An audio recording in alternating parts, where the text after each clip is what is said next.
लंबे इंतजार के बाद आखिरकार मंगलवार को कांग्रेस ने अपनी सूची जारी कर दी। इस सूची में 43 उम्मीदवारों के नाम घोषित किए गए हैं। इस लिस्ट में असम से 12 नाम, गुजरात से 7 नाम, मध्य प्रदेश और राजस्थान से 10 नाम, उत्तराखंड से 3 नाम और 1 नाम दमन एंड दीव से घोषित किया गया। बात राजस्थान की करें तो राजस्थान से 10 नामों की घोषणा की गई है। इसमें बीकानेर से गोविंद राम मेघवाल, चूरू से राहुल कसबा, उदयपुर से ताराचंद मीणा, झुंझुनू से ब्रजेंद्र ओला, भरतपुर से संजना जाटव, अलवर से ललित यादव, जोधपुर से करण सिंह उचियार, जालौर से रोहित से वैभव गहलोत, चित्तौड़गढ़ से उदयलाल आंजना और टोंक सवाई माधोपुर से हरीश मीणा को टिकट दिया गया है।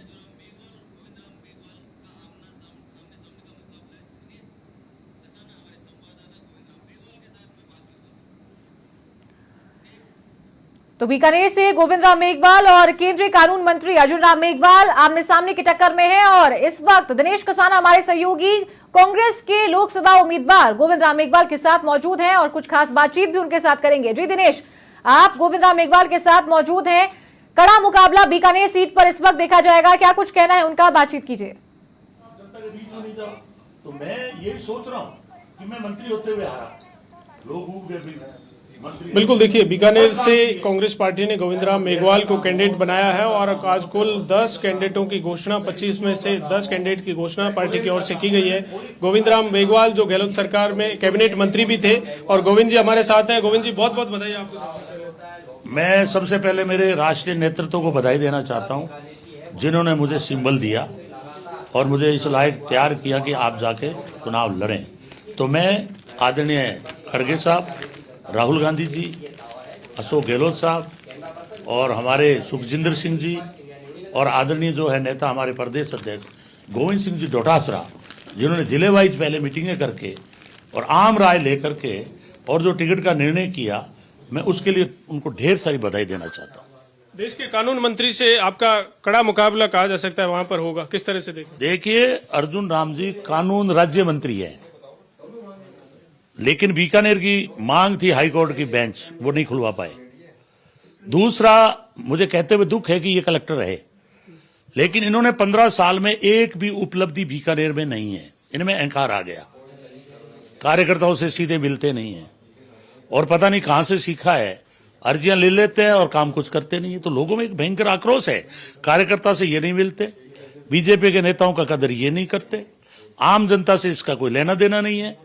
और मैं कहता हूं 15 साल में ऐसे भी गांव हैं जिन्होंने आज तक इन्होंने जाके देखा ही नहीं है। इस बार जनता ने मानस बना लिया है कि भाई इनका अहंकार जो है कम करेंगे। एक बार जो है जिस तरह से हमारी छुट्टी की असेंबली के अंदर वो कह रहे हैं भाई मंत्री जी को हराएंगे, क्यों कि मंत्री जी का कोई लगाव ही नहीं है और लगातार जो है हम 3 बार इनको जिता रहे हैं। इसलिए ये जो चुनाव है जनता लड़ेगी बीकानेर की, 36 कौम लड़ेगी और मेरा दावा है कि अर्जुन राम रिकॉर्ड वोटों से चुनाव हारेंगे बीकानेर के पार्लियामेंट के चुनाव में। मेघवाल वर्सेस मेघवाल, ब्यूरोक्रेट्स रहे गोविंद राम मेघवाल और अर्जुन राम मेघवाल, और आपका लगातार उनसे सियासी वार पलटवार भी चलता रहता है, सियासी बयानबाजी भी होती है। जब मंत्री थे आप, उस वक्त भी देखी गई। चुनाव में किस तरह की वहां पर तेजी रहेगी? मैं एक ऐसा राजनीतिक कार्यकर्ता हूं कि कॉलेज टाइम से ही मैं राजनीति में और सोशल जो एक्टिविटीज है उसमें सक्रिय रहता था। मैंने आंदोलन भी किए हैं। मैं लगातार 30 साल से जनता के बीच में हूं।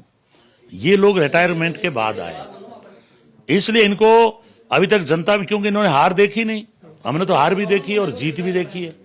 मैं ये कहता हूं कि आपको अगर चुनाव में उतरना है तो आपका सबसे बड़ा उद्देश्य होना चाहिए कि जनता की जन भावनाओं की कदर करें। अर्जुन राम जी ने जनता में कुछ नहीं किया। भयंकर गुस्सा है, कार्यकर्ताओं में गुस्सा है, भाजपा के कार्यकर्ताओं में गुस्सा है। बहुत सारे भाजपा के कार्यकर्ताओं के मेरे पास फोन आ रहे हैं। आप तो खुद भाजपा में रहे हैं पहले। मैं 3 से 8 एमएलए रहा हूं, आप बिल्कुल ठीक कह रहे हैं, लेकिन मैंने पार्टी की रीति नीति ठीक नहीं थी, इसलिए मैंने 8 में इस्तीफा दे दिया था और 9 में मैं खाजवाला निर्दलीय चुनाव लड़ लिया था। मैं धन्यवाद देना चाहता हूं कांग्रेस पार्टी को कि एक कार्यकर्ता का सम्मान किया, मुझे कैबिनेट मंत्री बनाया, मुझे कैंपेन कमेटी का चेयरमैन बनाया। मैं ये कह सकता हूं, अपील कर रहा हूं आपके माध्यम से कि 5 साल में मैंने कभी दरवाजा बंद नहीं रखा। कोई भी राजस्थान से कार्यकर्ता आया है, मैंने उसका सम्मान किया है। इसीलिए आज मैं जयपुर बैठा हूं, लेकिन वहां का कार्यकर्ता इंतजार कर रहा है। मैं एक आधे दिन में जो प्लान बना के मेरे नेताओं से आशीर्वाद लेके और तुरंत जाऊंगा बीकानेर और जबरदस्त तरीके से हम लोग चुनाव लड़ेंगे और अर्जुन राम जी को चुनाव में हारना पड़ेगा। अंतिम सवाल, आप कैबिनेट मंत्री थे, कैंपेन कमेटी के चेयरमैन थे, लेकिन चुनाव में हार का सामना करना पड़ा विधानसभा चुनाव में। ये फैक्टर भी चुनाव में काम करेगा, क्योंकि और सीटों पर भी कांग्रेस पार्टी की अनुपात में देखें तो कम सीटें आई हैं। आप ठीक कह रहे हैं, लेकिन ये काम फैक्टर नहीं करेगा। क्यों कि बीकानेर जिला जानता है कि गोविंद राम का दरवाजा कभी बंद नहीं रहा। 1 रुपया का भी मेरे पे आरोप नहीं लगा सकते मेरे विभाग के ऊपर। और मैं दावे के साथ कह रहा हूं, अर्जुन राम जी अगर ताकत है तो आरोप लगा के देखे, नहीं तो मैं ये कह रहा हूं कि 5 साल में मैंने जनता की सेवा की है। और कुछ लोग भ्रमित हो गए थे हमारी पार्टी के, आज जो बीजेपी को जाके वोट दिए वो पश्चाताप कर रहे हैं और वो अभी मुझे वोट देंगे। राहुल गांधी जो दलितों का मुद्दा उठाते हैं, फायदा मिलेगा उसका चुनाव में? देखिए, राहुल गांधी जी किसानों का मुद्दा भी उठाते हैं, दलितों का मुद्दा भी उठाते हैं, सब चीजों का मुद्दा उठाते हैं। वो बेरोजगारी की बात उठाते हैं, वो मणिपुर की भी बात उठाते हैं। और मैं कहना चाहता हूं कि अर्जुन राम जी, आज जैसे किसानों का आंदोलन हुआ, एक किसान के गोली भी लग गई और वो चाहते क्या है, मिनिमम सपोर्ट प्राइस। लेकिन मुझे कहते हुए दुख है कि अर्जुन राम जी कभी भी किसानों के बारे में नहीं बोले, कभी भी दलितों के बारे में नहीं बोले, कभी भी युवाओं के बारे में नहीं बोले, कभी भी महंगाई के बारे में नहीं बोले। आज देखो आप, पेट्रोल डीजल कहां जा रहा है, महंगाई की आसमान छू रही है। आप ये भी देख रहे हो कि रुपया कितना गिर गया है।